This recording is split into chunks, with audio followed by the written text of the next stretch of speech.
trying to sneak up on me? Come to slit my throat in my sleep?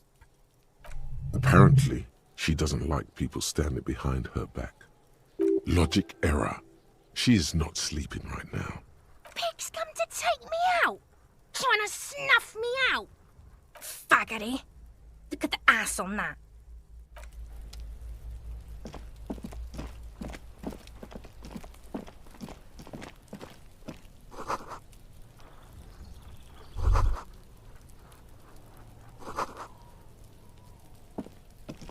There must be another way into the building.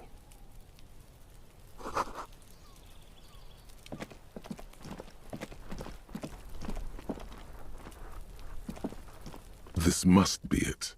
The basement door is weather-worn.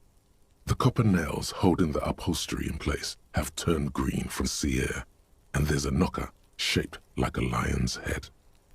The leather upholstery is worn and rough against your jaw. You don't hear any movement. In fact, it's oddly silent in the yard around you. No birds chirp. You try to be as silent as you can. It takes a bit of rattling of the handle to loosen the bolt. Finally, the door unlocks with a small clack. Thoughts race through your head. The sound of the key turning still echoes in the yard. Hopefully no one heard. There might be important information in the apartment. I mean, there might.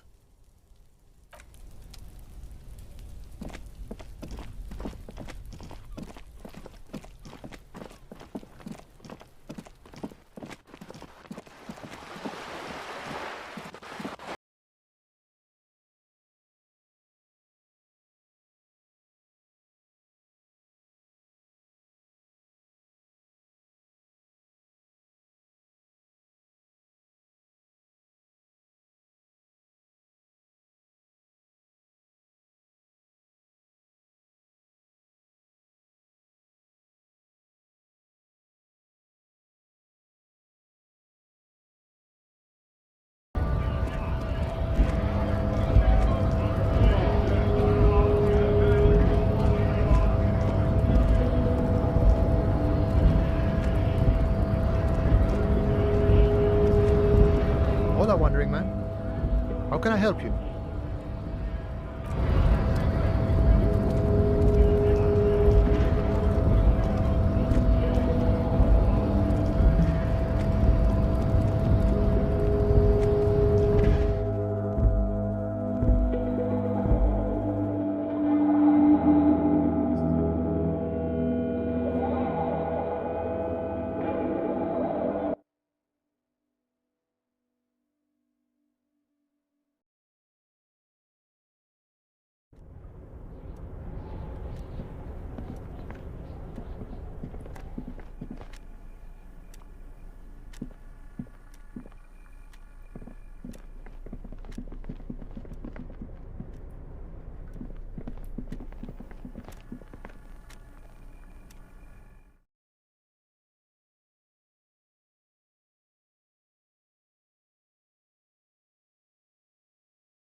Mr. Dubois, a pleasure as always.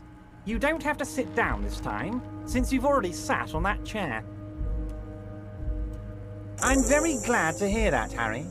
One question. You didn't actually happen to stumble in and see what's inside the apartment, did you? He's trying to figure out if you're lying. You're right, Harry. You only had to unlock the door, which you did. So we're all good here. He was testing you, and you succeeded. Now let's get down to brass tacks.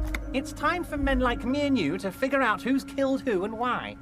Real police work is gonna start happening now. I promise you, Harry, this is gonna be good. By now, I'm sure you've figured out who the dead man was working for. The bad guys.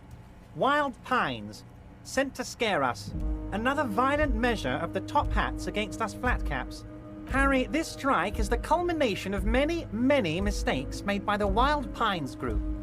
They tried to shut the strike down by sending in armed mercenaries. You mean our victim? A security contractor? Can you imagine that? Workers standing in peaceful protest, united in the spirit of fellowship, and they send hired killers to mow us down with machine gun fire? He performs a motion as if spraying bullets from a machine gun.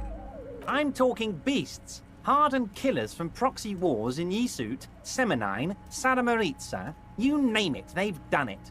Raping, killing, burning villages, killing little children for the Senorita Pineapple Company, Harry. Everything they did there, they brought over here. They want to turn Revachol into a third world slum. Honestly, the only thing they didn't do is kill the village elephant.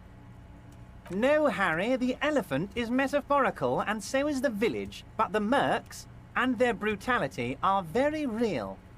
Now, I haven't personally witnessed the brutalities out there. I have the luxury of staying in my container, you see. If I need to go somewhere, they just move my container. Yes, I'm an old man, Harry. My legs aren't what they used to be. They lift my office with that big crane. It's actually very fun. You should try it. But enough about me and my fun container. The killers the company hired, I think there were 3 of them, all hardened commando types. One of them got downright suicidal, getting drunk, violent, a little rapey. Even their own negotiator couldn't control him. That's your boy, the one who likes hanging out and trees. By negotiator, you mean Joyce? Harry, what you need to realize is, we dock workers are not pushovers. We got grit, Harry. This whole neighborhood does. Push us hard enough and we push back. And when we do, we push to kill. There's a militant wing inside the Union. A group of people whose duties don't involve manual labor, but peacekeeping in the neighborhood. Making sure everything runs smoothly. That sounds a bit like organized crime. They're like you guys. Idealistic people who want to make sure bad things don't happen. And if they already have, well, punishment must follow. Again, that sounds like organized crime. So these idealists killed our victim? One day Titus Hardy, leader of this peacekeeping faction, comes up to me and says, "Boss, socialist democratic fervor drove us to take it upon ourselves to kill this beast that was burdening the land." He probably worded it differently, but that was the idea. Sure sounded to me like they killed him. I gave them 2 weeks paid leave and told them to lay low to avoid retaliation. Aren't you worried we might arrest them for this? Oh, I'm not at all worried about that. These are not the kind of men who get arrested. They're Martinez boys, tough and gritty. I'd like to see the man who takes them in. Besides, I sent my lawyer girl to look after them. He places a lot of faith in that lawyer girl. Perhaps this is a tactical error. Anyway.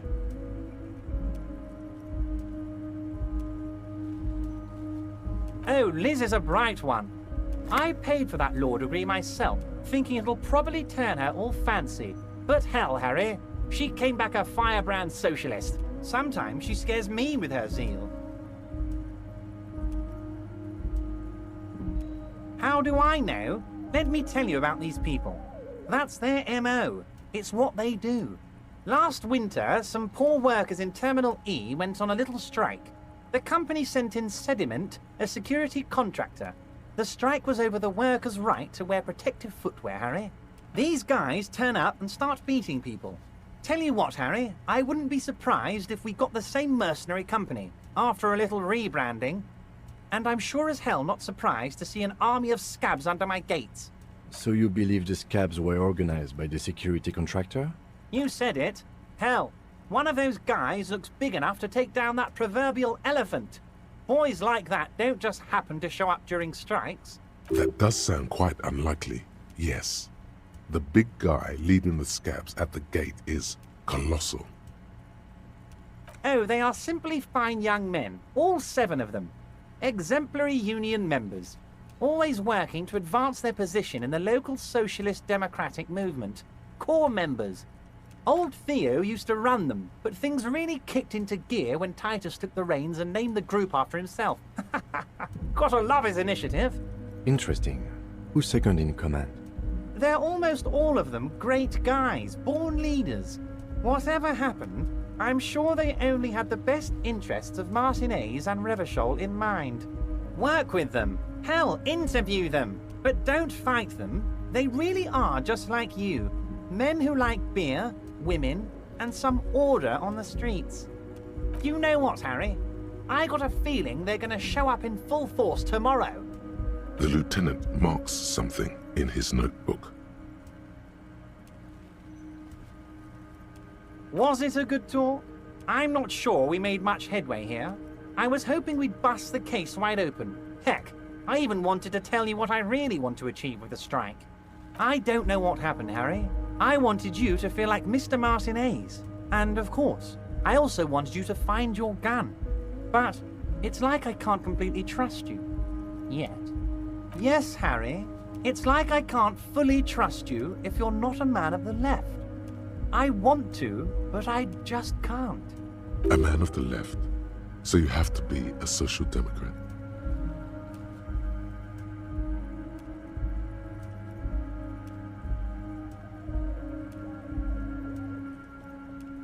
Just between us, I don't care for those lefty dinks either. It's all about power, and here's how we're gonna get it. I need you to be my kingsman, Harry. And what would this entail? Once again, I require nothing unethical or illegal of you. You just need to get 2 little signatures on this piece of paper, and then mail it to my accountant in La Delta. It depends. I don't think what we just got from Mr. Clare was very useful. As I said, it weighs on me heavily. But once we get really talking, well, I'm gonna hand you the keys to Martinez, and maybe even help you figure out who's behind this killing. He's saying as little as possible, as vaguely as he can, deliberately omitting things. I'm glad you asked, Harry. The Union is going to build a modern youth centre in Martinez. It will be righteous. We're gonna get those teenagers off drugs and on roller skates. There's a nameless little street on the coast with some old houses around it. Most people have already signed. I just need 2 more signatures to get this mission off the ground, Harry. You bring joy to my heart, Harry. Such a pleasure to be working with you. Here. You need to get signatures from Isabel Sadie and Lillian Carter. The cul-de-sac is right past the pawn shop and across the canal. I hear there is some trouble with the water lock, but they should fix it by Wednesday morning.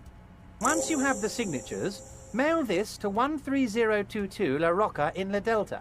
Then I'll know you're a real kingsman and a patriot. See you soon, Debardeur. Just kidding, but not too much.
any questions you have.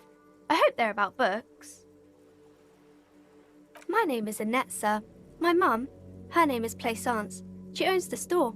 She's inside minding the register or organising the stock. Feel free to step in and browse our wares. I'm signalling that the store is open. Otherwise people might not know. They'd miss out on the crime, romance and biographies of famous people. Thank you, sir. I'm happy to help Mum out with the store. A fridge? You mean like the ice bear fridge? Man, that's scary. Ice bear fridge? Yes, like a bear but white. There's a fridge below the building in the basement, with red glowing eyes. I went back there once, behind the bookstore. Mum doesn't want me to go there anymore. Not that I want to. It was pretty scary. Yes. That's a problem. The only way in is through the bookstore, but my mum is pretty strict about not letting anyone in. But I don't know, you're a policeman. Maybe you can convince her somehow. Anyway.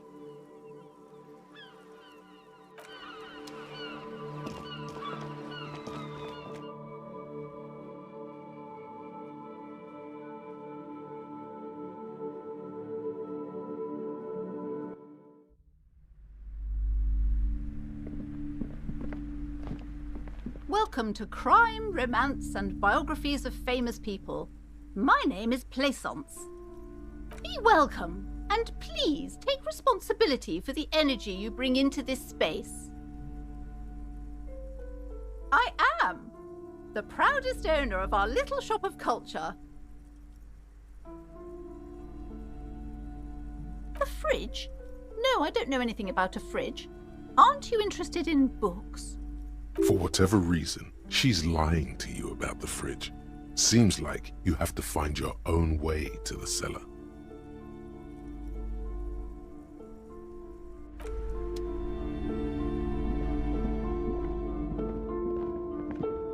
You see a set of tattered curtains blocking the way to another room. A strange cage-like trinket dangles from the curtains. Excuse me, officer. The back room is strictly for employees only. Nothing. Why aren't you browsing the books? Don't you feel compelled to look at the books? She speaks almost as if she's trying to put a spell on you, urging you to buy more books. Oddly enough, the more she tries to draw you away from the curtains, the more alluring they become. You see some kind of charm, an irregular polyhedron assembled from bones, sticks, and straw. Inside, a disturbing fish head with empty eye sockets stares at you. This is a traditional Seminese ward, meant to provide protection against ill luck, bad dreams, curses, and other supernatural scourges. Inhabitants of Île de Fantôme, the Seminine Islands down south. Aside from poking at it suspiciously, there is nothing else to do with the fish head charm at this time. The curtains remain shut before you. Just as you're about to pull apart the curtains, the petrified voice of the shop owner cries out once more. Sir, don't touch that. I told you it's off limits for the customers. Parapsychologically speaking, we're done if you decide to open them. I won't be held responsible for the consequences. It's too dangerous. She looks away, mumbling. Why is everyone always messing with the curtains? Why can't they just buy books like normal people? You do? My God, even more reasons not to mess with the curtains. Just step away, dear sir. Why? It's not like anyone was killed there.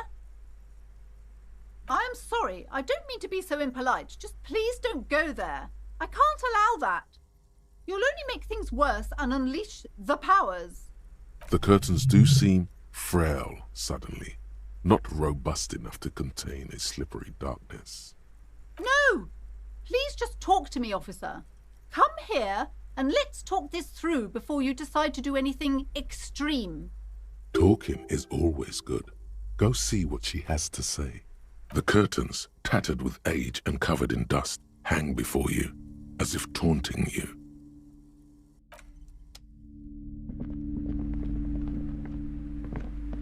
Hello again, esteemed officer, and welcome to Crime, Romance, and Biographies of Famous People.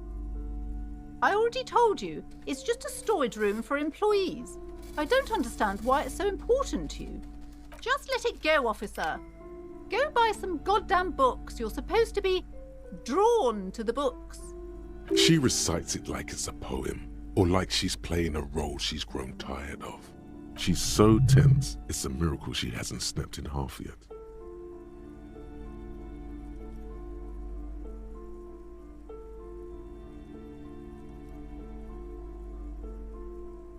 I'm not tense, I'm just... Okay, fine. It's just because this place is cursed, just like everyone said. They don't call it the doomed commercial area for nothing. Are you happy now, officer? Happy that you've ruined everything? Host of hosts, she prays. Guard me and my honest business venture from the curse that lurks behind the curtains. It's not good to talk about the curse, not in detail. The negativism, it's dangerous. Talking about the void wraiths angers them. Wow. Void raves. You have new words. Yes, I've contacted numerous parapsychologists and even a pair of Simonese mediators. They provided me with the wards. The wards help to keep the doom at bay and protect us against the darkness that lies further in the building, even though now I fear it's not enough. Oh, this? No, it's a special Himian amulet, blessed by desert pygmy shamans, with a spell of compulsion. It's to compel people to buy books. There are numerous spells cast throughout the store. I had the books anointed with a different inducement spell, for example. It's guaranteed to boost sales 15%.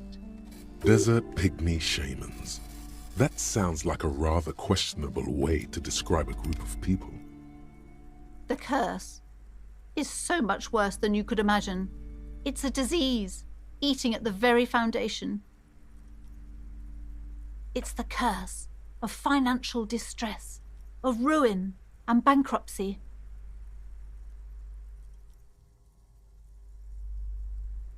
But officer, there's nothing natural about entire companies declaring bankruptcy. I'm talking about cacodemons feeding off bad business practices and disappointing income statements. There's something wrong with this building, I can tell you. Ever since I arrived, I've sensed an eerie lingering presence, as if I was unwanted here. Most certainly not. I don't want anyone who's not familiar with the psychic arts to get involved in this mess. Stay away. Leave the spirits be, so they can return to their slumber. My liege, do you know what this case calls for? A para-detective.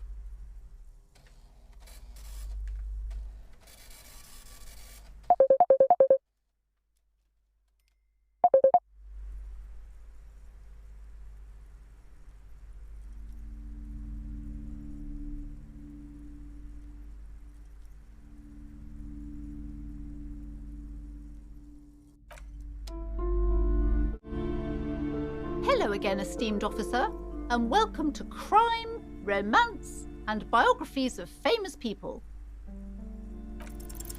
Slither up to her, you silver-tongued fiend. Show her what world-class perfidy looks like.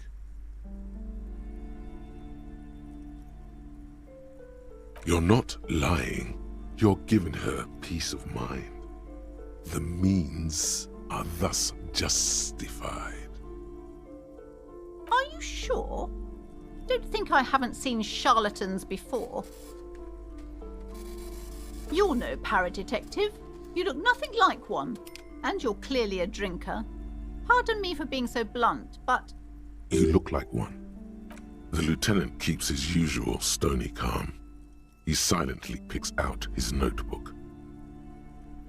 How do you know all this? Here we go.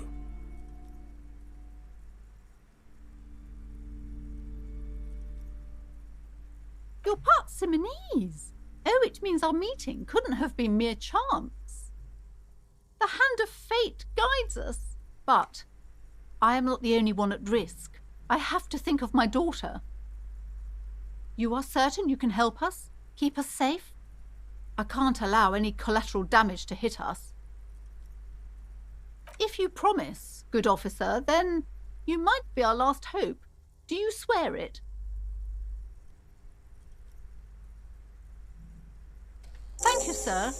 There's one more thing I haven't told you about yet. The entity. Do not act surprised. You know of these things, sire. You have? The entity takes the form of a woman, a witch probably. I've suspected that she must be connected to the curse ever since I first saw her. Did you know that she lives inside the chimney?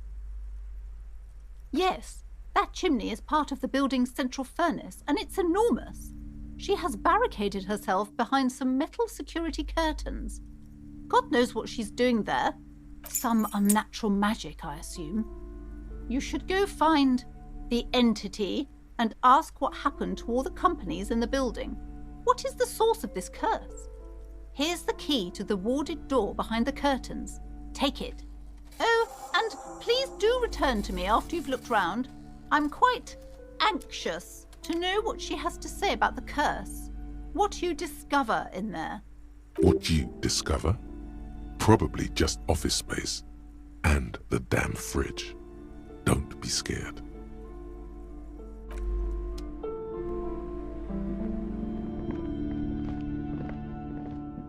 You see a set of tattered curtains blocking the way to another room.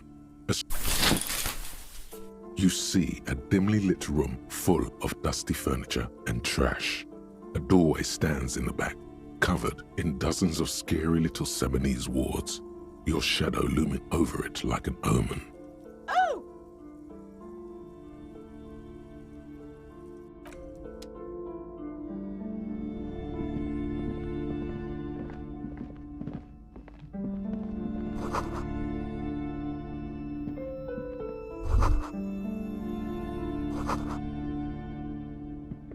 A heavy door with a missing handle stands before you, covered in dozens, if not hundreds, of Simonese trinkets and charms. It appears to be locked.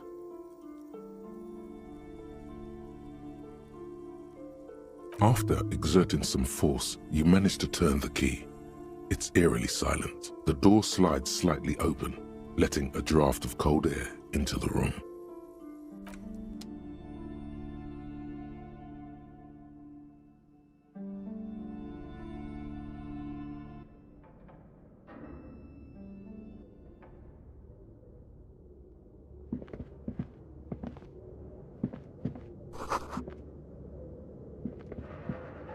What is this place?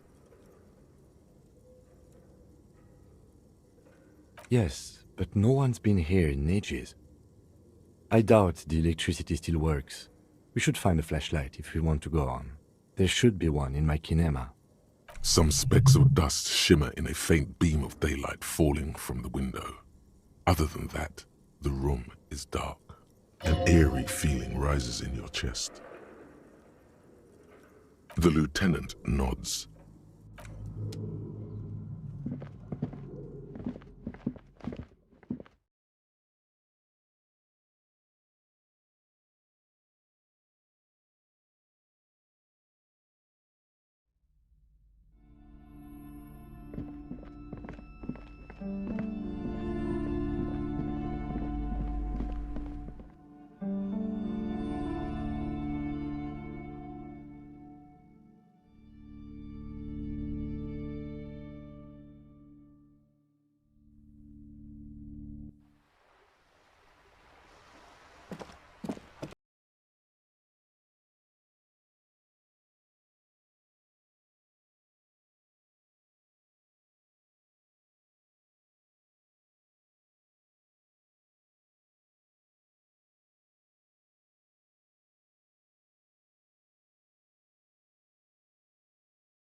see a terrifying ice bear with a strange compartment in its belly. The door is covered in frost and the bear's eyes are glowing red. The bear looks oddly realistic. Is it taxidermy? This must be the fridge you were told about. Look inside. See if it's big enough for the corpse. A gust of freezing cold air rushes to greet you. You hear a low grumble as the bear regulates itself. This is the inside of a refrigerator. The lieutenant takes a peek inside. His hand has found the holster of his gun. The shelves are empty. All you see are crumpled ice cream wrappers with the brand name, Revachol Ice City. A handwritten note has been attached to the door. The fridge is huge.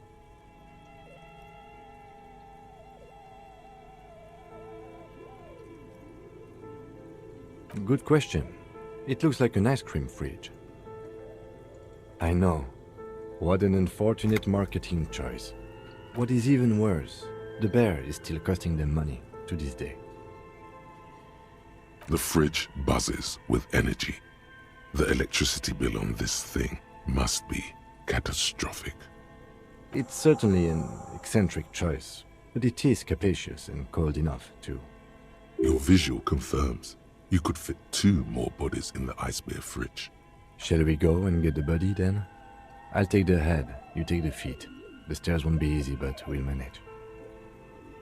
The body is heavier than you expected and stinkier.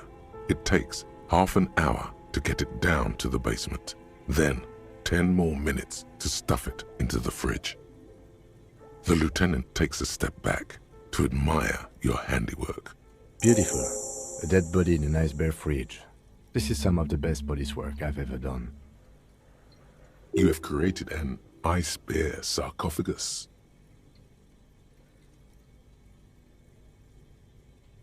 No, not really.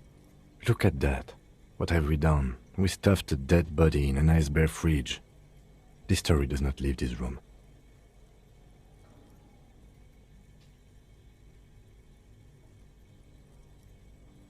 Did we though? Okay, maybe we did.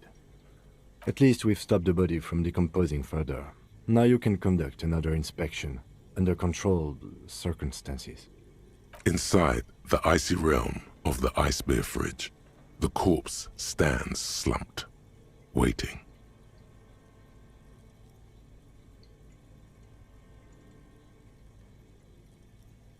You pocket the note and the little fridge magnets keeping it on the door. A friendly cartoon bear smiles back at you from a glossy cellophane wrapper. It looks nothing like the fridge or the decomposing body in it. The paper still smells of vanilla and chocolate. Even under this stench, you can feel it.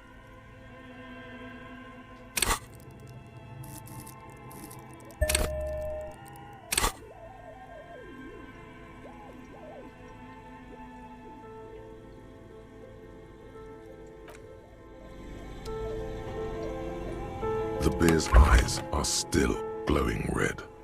It's guarding over the freezing corpse hidden inside its belly. Your arms reach out and your eyes close, as if by their own volition. It's dark all around. You feel cold, slippery flesh, first with your fingertips, then under the palm of your hand.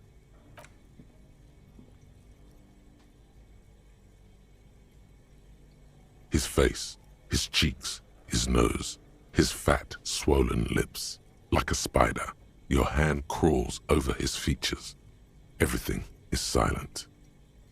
They are swollen shut. You need to really push to get in. Only the little one fits.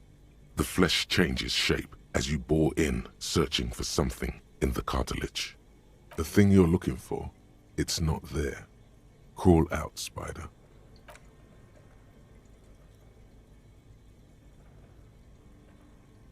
The oral cavity is cold and moist. A ball-like tongue attaches itself to the base of the mouth, lolling around like a scallop. A vision of black and dark red death, pried open by your naked hands and studded with teeth. Looks like he's laughing. death fumes rising from the throat, and there, in the back of his mouth, above the bell of the uvula, right in the soft palate, you see a hole, barely visible to the human eye. It is swollen shut, almost vanished. No larger than 0.4 centimeters in radius, the edges appear darkened. An abrasion collar. This is what we're after. Abrasion collar. A black trickle of liquid runs into his throat from the wound. Your index fits right in there. A tight tunnel of flesh opens up. Tissue damage. Wide enough for 2 fingers. As you push both in, you reach through his mouth, right into his brain stem. Yes, that's what this part is called. The basal ganglia feels clumpy. What entered here has torn apart his reptilian complex. This man will never sleep again, never wake. Your fingers slide into the remains of his limbic system. There is no resistance. It's gelatinous. The slug-like structures are damaged too. The tearing extends deep into both hemispheres. This is what he used to regulate his emotions with. The lieutenant answers with the sound of his pen on paper. Your fingers are all the way in now, reaching toward the inside of his skull. The cavity goes further, but the entry wound isn't wide enough for the rest of your hand to follow. Your fingers reach toward his skull. His cerebral cortex feels like jelly, cold jelly. Strange fluid streams down your wrist as you push deeper until sharp, serrated material. The edges cut right into your skin.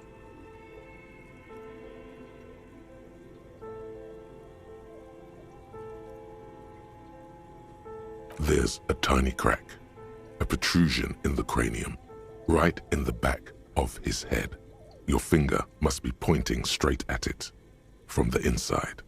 The object that is in there stops just short of the skull, in the encephalus, knocking this tiny fracture into the cranium. We have the makings of a very small exit wound here. Can you get to it?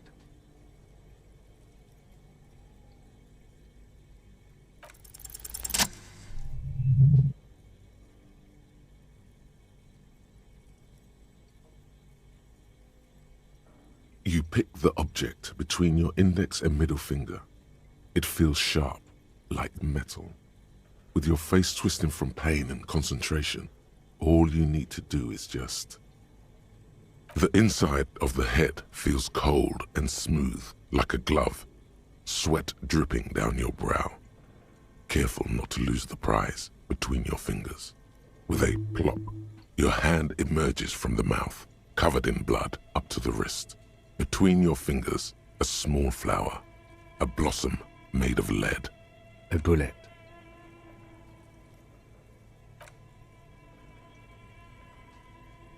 The bullet falls in the bag, leaving a smattering of blood on the plastic. He raises the bag under his eyes and says, A non-caliber. Rifled. Some kind of brittle alloy. Fractured on impact. No, you deserve it. We can log it later. We need to add an item to the injury list. Injury number 4. Oval entry wound with an abrasion collar. Soft palate, back of mouth. High velocity. Temporary cavity in brain tissue. Small exit wound on the occiput. How does that sound? Opinion, fatal injury. And one last thing, we should amend injury number 3, ligament mark. New opinion, non-fatal, post-mortem, treatment. He's proposing the bullet was the real cause of death, and the hanging an attempt to conceal this fact. Treatment, officer, is an attempt to manipulate the body after death, to hide the real cause with a false cause. In this case, this injury here. Yes, and the belt around his neck. The hanging, even dragging him to the yard. All of it was done after this man was already dead. I did not just come up with this. I have had my doubts since we found no signs of struggle on his wrist. No claw marks on his neck. Why? Why didn't he fight for his life? There have been other signs too. Small details. Everything is too neatly designed for us to assign probable cause here, as we did, full-heartedly. Well, no more. There is, of course, the very real possibility he was both shot and hanged. That's for us to find out. But this, it will make finding them just a little easier. To hide something. The real killer, the real motivation, what really happened here. Oh, you really do. I am glad to hear you say that. Your room in the Whirling in Rags should come with a bathroom. Be sure to make use of it in the evening. Yes, we should take a closer look at it. I am certain it has more to tell us. This little thing could reveal much about the weapon that shot it. We put him in a bag and carry him to the holding pen of my kinema. The body bag should contain the odor for the duration of the transport. I would drive him to processing, but it's too late to do that today. I'll do it first thing tomorrow. No problem. One more thing. This was really good work, detective.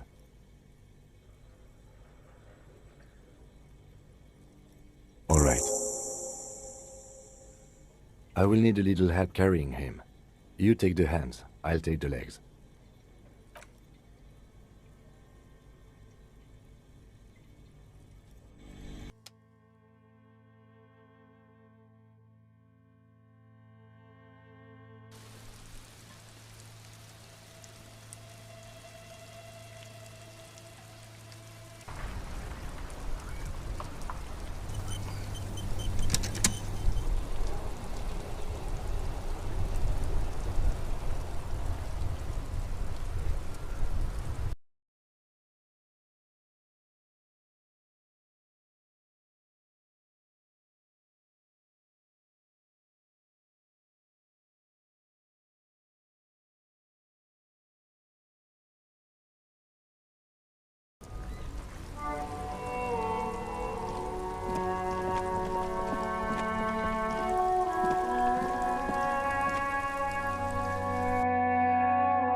A mirror hangs on the bathroom wall. In it, your face, adorned with the expression. It belongs in the new, the third decade of the current century. Enough time had passed from the failure of the revolution that, for a fleeting moment, free market economy seemed like the ultimate, uncontested way of life for our species. Things were good. It was smooth sailing. People made gold and champagne-tinted interiors and facades to suit the times, calling this the new style. But more importantly, disco happened. Forget about ostentatious orchestrations. For Revachol, your city, that meant only one thing. Guillaume le Million. If it doesn't rhyme, you're not pronouncing it right. Out of the dazzling swirl of disco music, in an open-air boîte de nuit, it doesn't have to be. You can swoon over Guillaume and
traveler. A simple little cadence. He seems to be making it up as he goes. It's the jam, my man. The air from the east is thick with the smell of crude oils, heavy metals and other byproducts of the modern era. You can almost taste it. It's a traffic jam for the ages. Harbor gates up the street are shut tight, no explanation given. Workers on strike, scabs agitating, an all-around clusterfuck. Meanwhile, we're all stuck here in long-haul limbo for days upon days upon days. Feels like forever. Like I was born on this here roundabout and this was all I ever knew. Just me and the metal and the tires, the oil and the fumes of mazout. Mazout is an antiquated term for heavy fuel oils. This man has a barely suppressed performative streak, or he just likes unusual words, or both. Yeah, imagine. It's been a whole week already. So tell me, what do you need?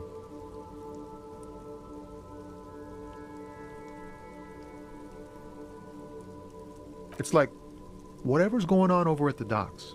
Workers got a blockade set up, making demands, no way in or out. Going on strike would probably help you dodge a bullet or two. Some pretty wild stuff, I hear. Like a giant new power crane in half the company? I forget what exactly. Good on them, I guess. I've heard talk there's a company rep in town too. Like a strike negotiator type. They'd know what's up. Precise demands and so on. They want to keep that money flowing in, my man. Ka-ching. He doesn't blame them, but he's not on their side. That's for sure. Maybe you should. Cops don't get paid much and the hours are long. Plus, you can get shot. Why not? The RCM is a self-managing organization that operates on donations. We promote our own leaders. It would be like striking against your own mother. Yes, but do continue. You were asking about the strike? Anything else? Yeah, this ain't really my area of expertise. I just do my job and get paid. I have things to do and places to be. All of us do. Us lorry drivers. Camionneurs. If you still hang around here waiting for this mess to end, most have scurried off somewhere to get drunk or high. Or laid. Not that I blame them, really. Not my thing. Chasing transient pleasures is a drag these days. I prefer the examined life now. Thinking, reflecting, observing. He tries his best to look nonchalant, but there's a rigidity in him, as if trying to conceal something warm and deep beneath a cool exterior. Oh, high-grade narcotics, illegal firearms, stuff like that. Relax. He's merely joking. Can't even get a few jokes past you, my man. I've got another haul of found cargo. Mostly sporting goods, tracksuits and that kind of thing. They usually get shipped to Grad in the Occident, though we've been making headway in the Ilmaran market lately. This rockin' beauty. Sure is, like a rash you can't get rid of. You interested in heavy-duty cargo machinery? A motor lorry, also called a camion, on Caillou and neighboring islands. This one looks roughed up enough to be some sort of found rust bucket. Maybe the A6.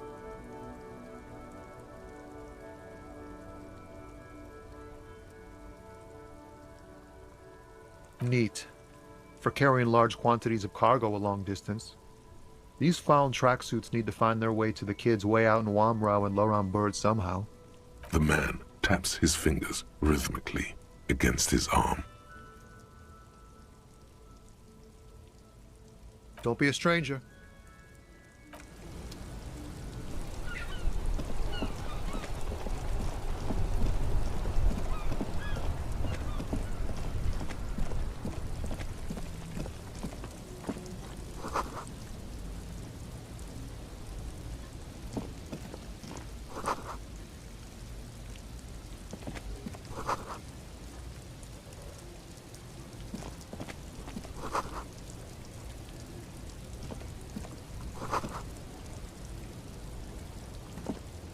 You see a Samaran street vendor surrounded by a motley assemblage of goods.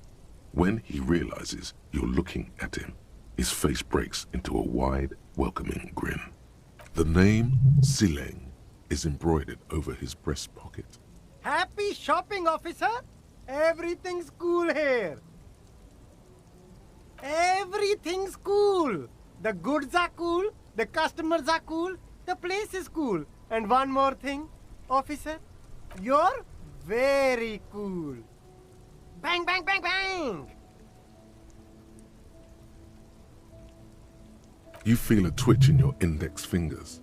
There's a finger shootout brewing. What? No finger pistols, officer? Pew pew!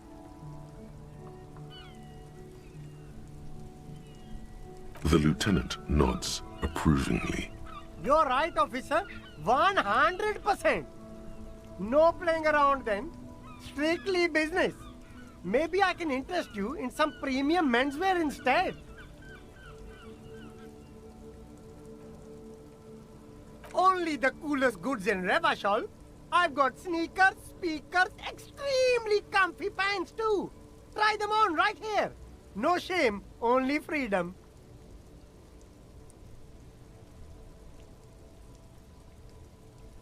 I'm an entrepreneur, officer. I've got sources, buyers, suppliers, distributors, manufacturers, wholesalers, all extremely cool and above board. Good joke, officer. Here we don't have permits, just economic freedom. Take a... You glance around the decrepit buildings, the miserable weather, the sidewalks strewn with sunflower seeds and a dust-choked air. It's beautiful. Beautiful freedom. It is, yes. Anyone can set up their shop whenever they feel like it. That's right. No permits, no bureaucracy. That's why this city and its law officials are so cool. Hyper cool. Anything for you. You mean these delicious pre-packaged shelf-stable meal kits? Really easy to cook, no hassle, really cheap too. Buy some, try them out. No hassle. There's a little of a hassle here, it appears. A moral hassle.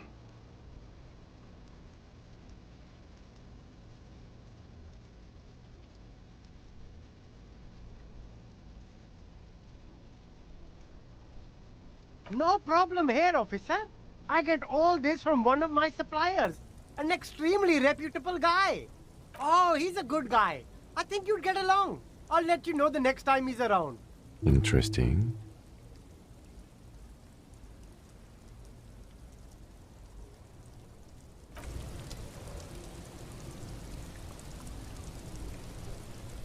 There's a pile of cheap sunglasses in a small box, a variety of shapes and colors.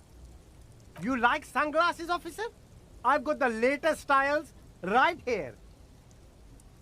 These are all boring. Boring third-rate ho-hum sunglasses made of cheap Syrahese plastic, the kind of plastic that melts in the sun. Those UV stickers are almost certainly just there for the show. If anything, these lenses probably direct more UV light into your pupils. A UV magnifier. These are all first-rate sunglasses. Premium design, superb material, very cool, UV resistant. These will definitely keep your eyes safe and cool while doing your dangerous police work. No luck. All you find is this lime-colored cellophane visor, produced by a bargain sportswear brand called Amphibian, apparently. There's a malformed green frog on its bent cap. Oh, that visor is perfect for you, officer. It'll definitely keep the sun out of your eyes while you're shooting criminals. Bang, bang! And all for a mere 6 real. Hey, at least it might actually offer some protection against the sun. Not like those cheap plastic shades. You don't like it? Sure, Square Joe. No problem. Let's get you some real shades.